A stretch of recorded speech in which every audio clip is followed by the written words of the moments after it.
Hey Canucks fans, it's plain to see the Toronto Maple Leafs simply cannot beat the Vancouver Canucks. I'm Canuck Clay, and this is my Canucks take on one take. It's Clay's Canucks commentary for Sunday, March the 6th. If you're new, here's what you should do. Hit the subscribe button now for daily Canucks insight that's positive, timely, and trustworthy. 2 quick programming notes. Today is Sunday. That means tonight is my live stream. I hope that you join me at 10 p.m. right here on YouTube. We'll break down a very successful Canucks road trip, and we'll look ahead to the big 7-game homestand that's coming up. Also, I usually do my Ask Me Anything, but because the Canucks have a couple extra days off between games, I'm going to bump today's Ask Me Anything to tomorrow. So look for my answers to your questions in tomorrow's Ask Me Anything vlog. Okay, I came home from my youth rally. This was the theme, Into the Wilderness, and I watched the entire game, and now I can talk about it properly. So here's what I liked. Here's what I didn't like, and here's one other thing. Well, I led with it. Let's start with the fact that the Canucks can't lose to the Leafs, or I said the Leafs can't beat the Canucks, or maybe more appropriately, the Leafs can't beat Thatcher Demko. Yes, I know they beat him 4 times, but you know what I'm saying.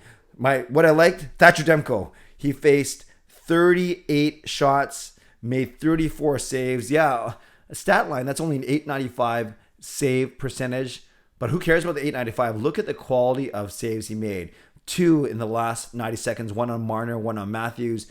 Of course, the cross ice save he made, stretching out his pad in the second period. So many great saves, and it's not just the number of saves, but it's when those saves happen, especially in the third period. Does that ring a bell? The last time the Canucks played the Leafs, that the Canucks won, but the Leafs really came on in the third period. The Leafs outshooting the Canucks in the third period, especially by a tune of 16-6, outshooting them overall 38-29. Carrying play in that third period, despite the Canucks scoring scoring 3 goals in the third period. But yes, Toronto obviously had the flow of play. So Thatcher Demko, one thing that I liked. I like so many things. Special teams kind of weird on this one because there were only 2 power plays on each side. So Canucks scored on one of their power plays, so that's 50%. But then they also let Toronto score on one of their power plays. So that's 50%. So technically that's 100% together. And usually I would say my CCSTS, my Clay's cumulative special team stat, you want 100%. But I guess with 2 opportunities each, it's not the best sample size. So 50 plus 50, at least the Canucks scored on their power play, which makes a big difference. They got to score at least 1. And yes, I didn't like the play. I'll get to that in a second. I didn't like the play that on the penalty kill goal or the power play goal that Toronto had that they scored. I didn't like the play for a couple of reasons. But the fact they only went to the penalty box twice or only gave Toronto 2-man advantages, that is a good thing. I love how spread out the scoring was. Out of all the forwards, 8 of the 12 forwards got points. And on D, 5 out of the 6 defensemen got points. So only 5 of the 18 skaters did not get points. It doesn't mean they didn't play well. But Connor Garland, Highmore, Hoglander, I'm reading the wrong category. Garland, Highmore, Hoglander, and Lammikko were the only 4 forwards not to get points, and Luke Schenn was the only defenseman not to get a point. And 5 players had 2-point games. Besser, 1-on-1. Miller, 1-on-1. Horvat, 2 assists. Pearson, 1-on-1. And Travis Hamonic, 1-on-1. So not only did Hamonic get 2 points, but the entire first line of Besser, Miller, and Pearson got 2 points. That didn't mean they have an awesome game, which I'll get to in a second. But offensively, they had a great game.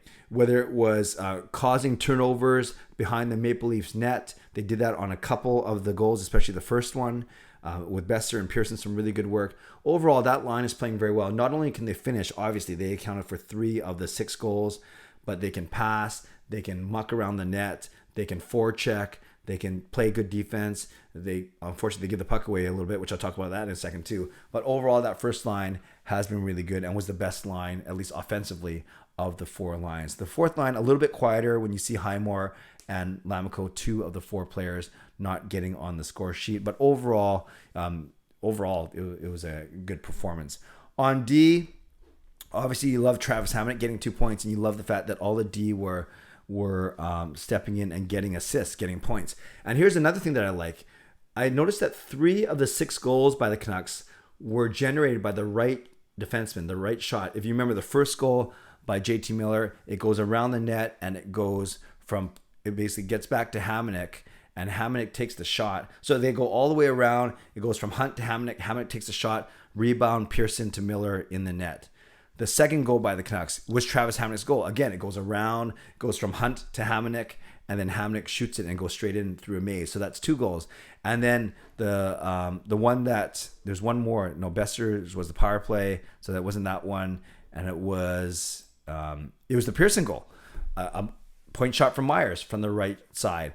And then Pearson with a really good deflection. In fact, Bruce Boudreau called that the play of the game, Pearson's deflection. And that one also goes in. A lot of traffic in front, yes, but it started from a shot from the right point. So notice I'm not saying Hughes or Ekman Larsson or Hunt with the shot that creates the goal.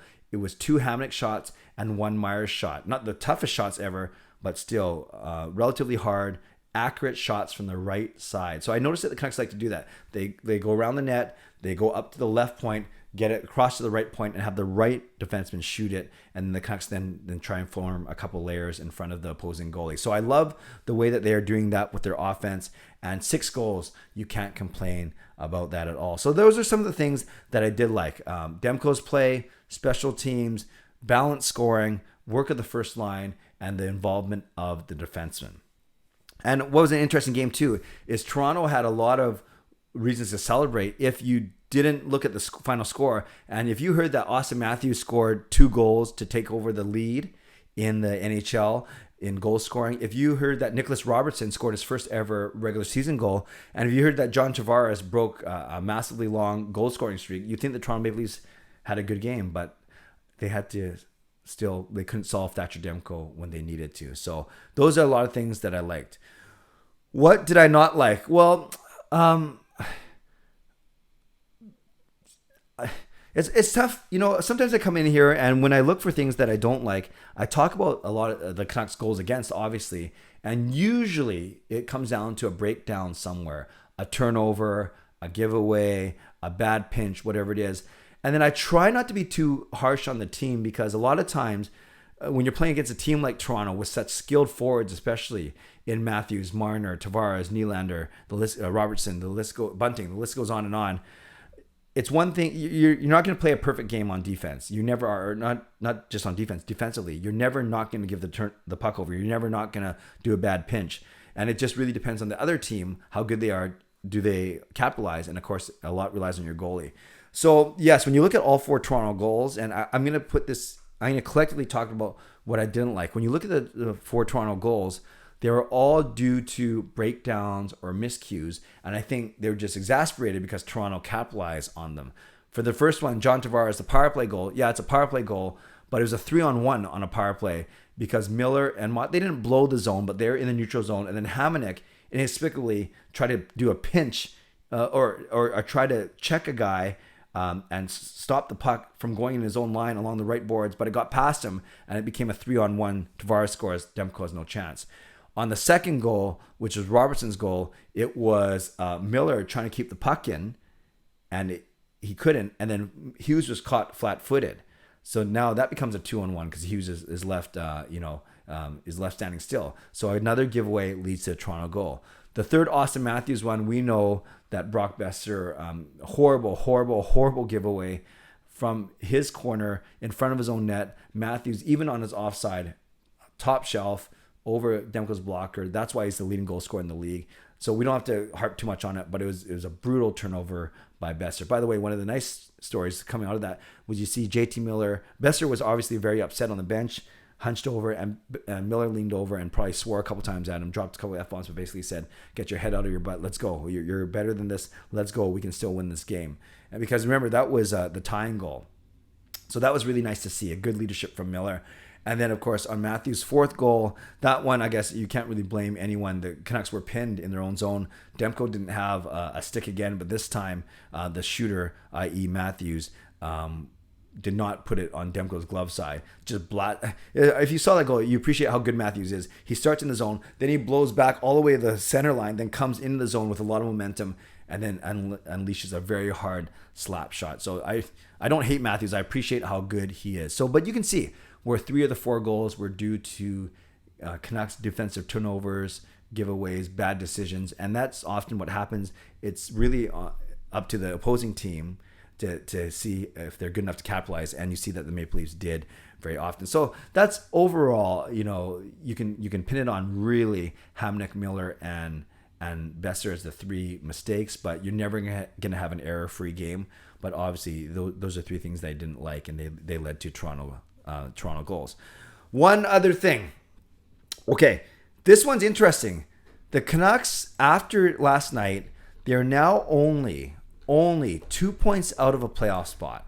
Yes, the teams they are chasing have games in hand. So the Canucks have 62 points, 3 points out. Dallas has 65 points with 3 games in hand. So that could be up to 9-point gap. So I get that it's not right there. But the Canucks are now only 2 points behind Edmonton. They're ahead of Anaheim and Winnipeg. So there's still a lot of games to be played. But the one thing that's interesting about the Canucks is the teams they are beating. And this is my one other thing. The teams they are beating are playoff caliber teams. Recently, they beat Toronto, obviously. They beat the Rangers. They beat Calgary. And these are all teams that are playoff bound for sure. They beat the Islanders, but they're not playoff bound. But yes, they beat Toronto, the Rangers, and Calgary all in the past couple weeks. They've lost to New Jersey, not a playoff team. Weird.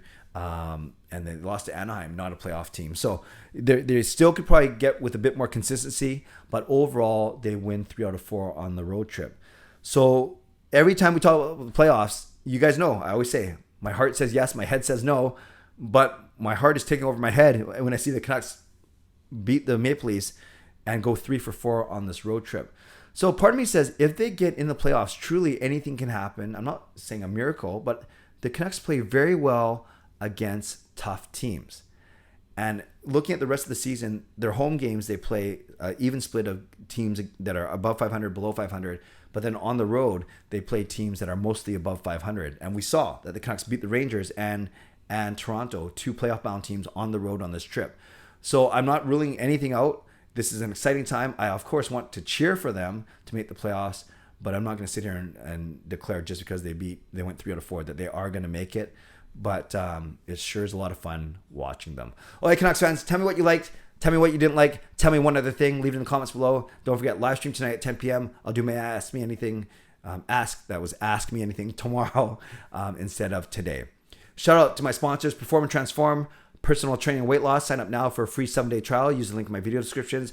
And to Van City Experts Real Estate Group, contact Jason Lim and his team for all of your real estate needs. Thanks to legendary Lucas Gates, legendary Justin Credible, legendary Andrew Chang, hero member Nucks fan number 29, Hall of Fame members Jens 95, Sim Alexander, Chris Seifert, Adam Brewfield, Shannon Hollingworth, HSM Fangirl Gaming, Smooth Groove, and Carol Bovenlander.